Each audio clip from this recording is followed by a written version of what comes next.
This one came together rather easily because, as you know, we're all friends and we all kind of love working together. And that's a part that a lot of people don't understand about these movies. Everybody thinks, oh, it's a studio thing. They just want to make money and make these movies. We love working together, the 4, 5, 6 of us. And we just have the best time on these films. So the coming together of it happened really organically and really quickly. What we're trying to do with the film is really a closure.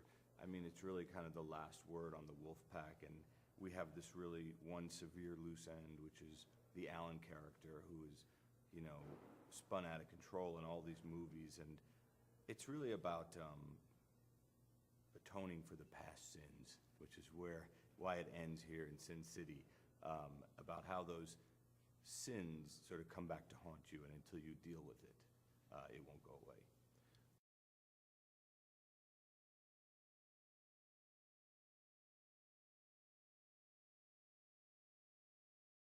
I mean, Mr. Chow really represents the devil in this series, and our guys early on made a deal with the devil, and again, here they are trying to undo it.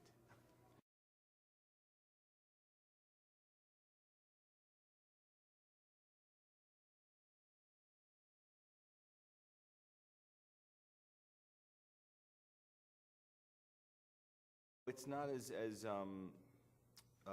epic as you might think, because truly between the movies we hang out a lot. We see each other a lot, particularly Bradley and I, but we all see each other a lot. So it wasn't like, oh, how have you been, and da-da-da. We kind of just fell right into it, much like we did on Hangover 2. We kind of just fell right into that rhythm of working together and being together again. I mean, it's always great.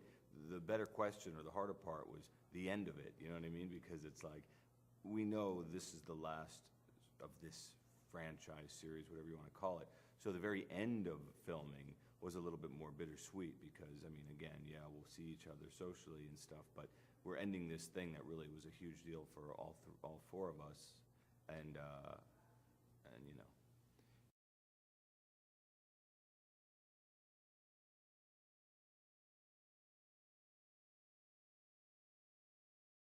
I think casting is 70, 80%. I mean, we've talked about this before, of a comedy. I think that, a huge part of why The Hangover works and worked the first one is because of that chemistry between these 3 guys.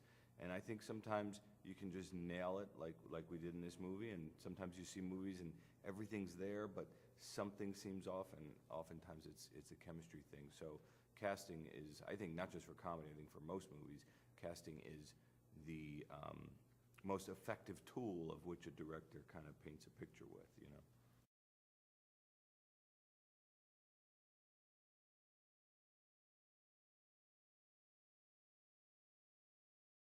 Well, that baby, I don't know if you know, is the same, literally the same kid from the movie poster of Hangover 1. We were going to cast a kid, and I said, why don't we just find, Grant was his name. Let's go and see if Grant is, able to sit still and, behave. And because obviously at 6 months old, he wasn't an actor. But we called up his parents, and she was down, and they came down to my office, and we met, and he's so adorable, and he kind of turned into the 4-year-old version of that kid, so we just had to do it.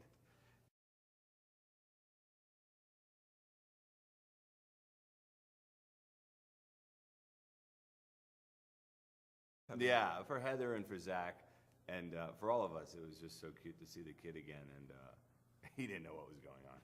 I mean, he obviously doesn't remember that. He doesn't remember this. He doesn't know what was going on.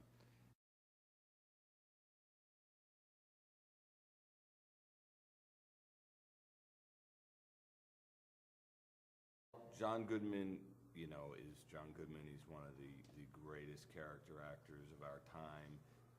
He kills it in every movie he comes in, whether he comes in for 2 days or 20 days.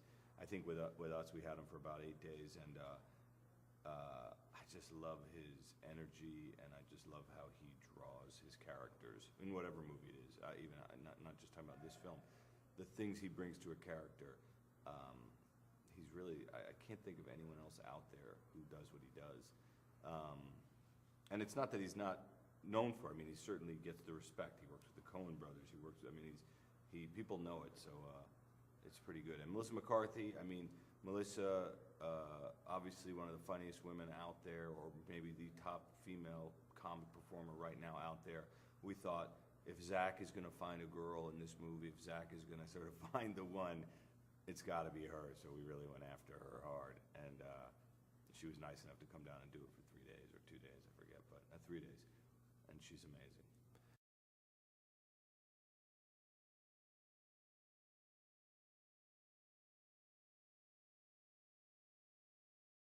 Well, I do a lot of road movies. It is a little bit of a road movie, but more it's a chase movie. It's a heist movie. It is a lot of things as well as being a comedy. I think what's tricky about this movie is the tone, because there's a darkness to it. But as you know, in the other movies, I feel like there's been a darkness underneath all of them. They're not necessarily broad comedies the way some people would identify or define a broad comedy. But that's the trickiest part with Hangover 3 was it got even a little bit darker and a little bit more twisted, I think, in some of the elements. So it just feels more like a movie than a comedy movie only, you know?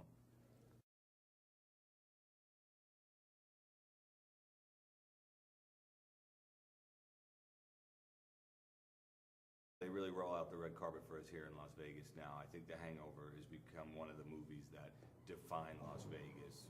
Ocean's 11 is one of those movies. The Hangover is for sure. And so all the hotels, all the people here, they've really just been great to us.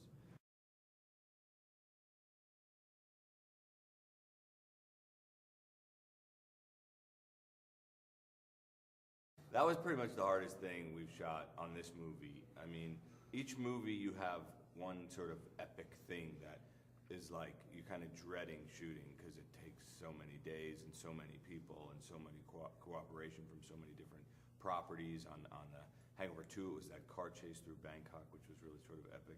On this movie, it was the parachuting through Vegas, and that was just difficult. And we shot it over 3 nights, and we had a lot of parachutists, and it's a safety thing, and we had cameras everywhere on top of every hotel, and we had to have all the hotels kind of working in sync with each other, which is difficult in its own right because they're by nature competitive with each other. But it was great. It was great, and it all ended up. I mean, we were closing down the strip on Halloween night. Don't ask me why we shot on Halloween night. That was bad planning. But we're closing the strip down, so it was funny.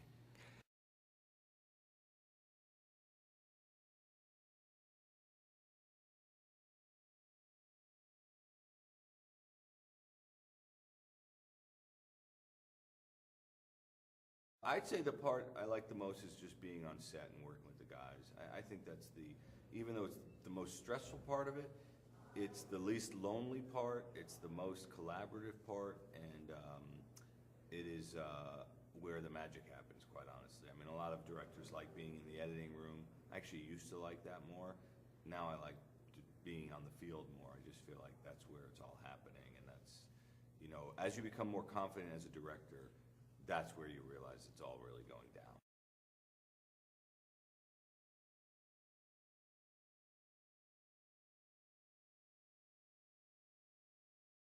Well, I think the initial reason that they got embraced, honestly, is concept. I think the concept of a hangover is very much something everyone around the world understands. Now, that I think got them in the door.